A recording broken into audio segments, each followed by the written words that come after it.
अस्सलाम वालेकुम नाज़रीन। जी नाज़रीन, आपको ब्रेकिंग न्यूज़ देते हैं। चीन का भारत पर हमला, भारत के कई फौजी हलाक। जी नाज़रीन, आपको ब्रेकिंग न्यूज़ देते हैं कि चीन ने भारतीय फौजियों पर हमला कर दिया है। भारत के कई फौजी हलाक हो चुके हैं और चीन ने भारत के 23 किलोमीटर के इलाके पर कब्ज़ा कर लिया है। जी नाज़रीन, आपको ब्रेकिंग न्यूज़ देते हैं। चीन का भारत पर भारतीय फ़ौज पर हमला।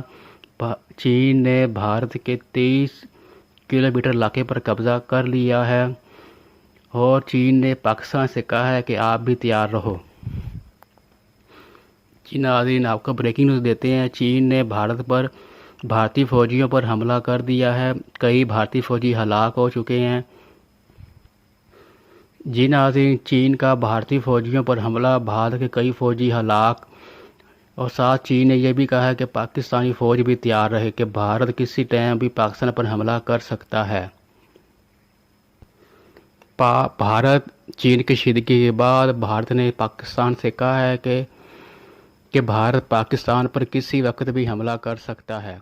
जी।